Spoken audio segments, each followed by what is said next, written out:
اب وہ آیت آ رہی ہے، خاصی طویل آیت ہے اور یہ بہت ہی اہم آیت ہے۔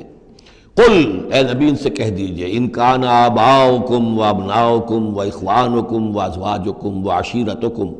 واموال اقترفتموها وتجارۃ تخشون کسادها ومساکن ترضونها احب الیکم من اللہ ورسولہ وجہاد فی سبیلہ فتربصوا حتی یاتی اللہ بامرہ واللہ لا یہدی القوم الفاسقین۔ اے نبی ان سے کہہ دیجئے، اگر ہو تمہیں تمہارے باپ اور تمہارے بیٹے اور تمہارے بھائی اور تمہاری بیویاں یا بیویوں کے لیے شوہر اور تمہاری برادری رشتہ دار، اور وہ مال جو تم نے بہت محنت سے کمائے ہیں، جمع کیے ہیں، وہ تجارت جس کے مندے کا تمہیں خطرہ رہتا ہے، ڈرتے رہتے ہو، اور وہ حویلیاں اور وہ محل جو تم نے بنائے ہیں تمہیں بہت پسند ہیں، مساکن ترضونہا، اگر یہ 8 چیزیں محبوب تر ہیں، احب الیکم، ان 8 کی محبت زیادہ ہے تمہارے دلوں میں، من اللہ ورسولہ وجہاد فی سبیلہ، اللہ کی محبت، رسول کی محبت، اللہ کی راہ میں جہاد کی محبت۔ اگر یہ 3 محبتیں کم ہیں، وہ زیادہ ہیں، فتربصوا، تو جاؤ انتظار کرو، دفع ہو جاؤ، فتربصوا، جاؤ انتظار کرو، حتی یاتی اللہ بامرہ، یہاں تک کہ اللہ اپنا فیصلہ سنا دے، واللہ لا یہدی القوم الفاسقین، اللہ ایسے فاسقوں کو راہیاب نہیں کرتا۔ بہت سخت آیت ہے، بہت اہم آیت ہے، بڑی کیٹیگوریکل ہے۔ ہر شخص اپنے باطن میں ایک ترازو نصب کرے، اپنے باطن میں، کسی اور کو نہ ناپیے تولیے، یہ اپنے آپ کو تولیے۔ بل الانسان علی نفسہ بصیرہ، انسان اپنے آپ سے خوب واقف ہے۔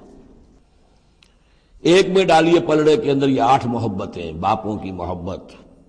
بیٹوں کی، بھائیوں کی، بیویوں کی یا شوہروں کی، اسپاؤسز کی، یا اس کے بعد رشتہ داروں کی،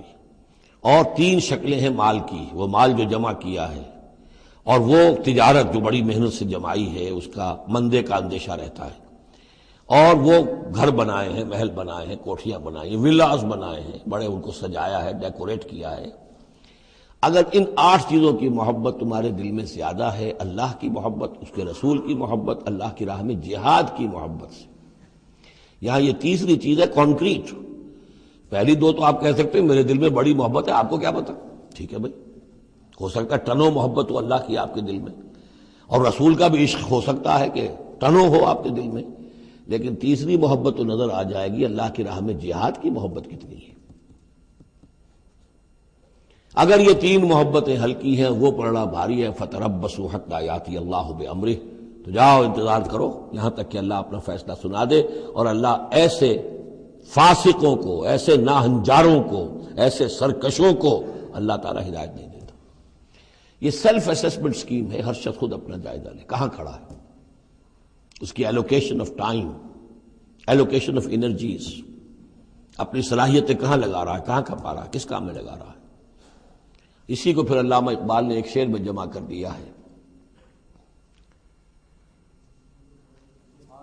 یہ مال و دولت دنیا، یہ رشتہ و پیوند، بتان وہم و گما، لا الہ الا اللہ۔ مال و دولت دنیا کی 3 شکلیں، دولت جیسے بھی ہو، ایسٹس ہوں، بینک بیلنس ہو، سٹاکس ہوں، جو بھی ہو، یہ مال و دولت دنیا۔ نمبر 2 جائیداد ہے، نمبر 3 بزنس ہے یا کیریئر ہے، پروفیشن ہے،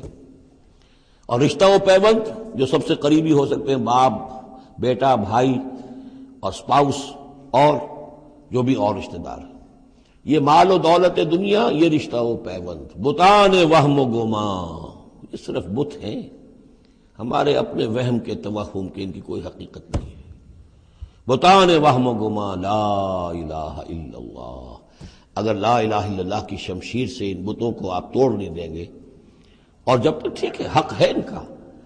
بیوی کا حق ہے، اولاد کا حق ہے، ان لنفسک علیک حقا، لیکن وہ تابع رہے، ان 3 چیزوں کے تابع رہے، تب تک ٹھیک ہے۔ اور اگر ان 3 چیزوں سے وہ اوپر چلا گیا، کوئی بھی ایک بھی، تو بس وہ توحید ختم ہے، اب وہ شرک ہے۔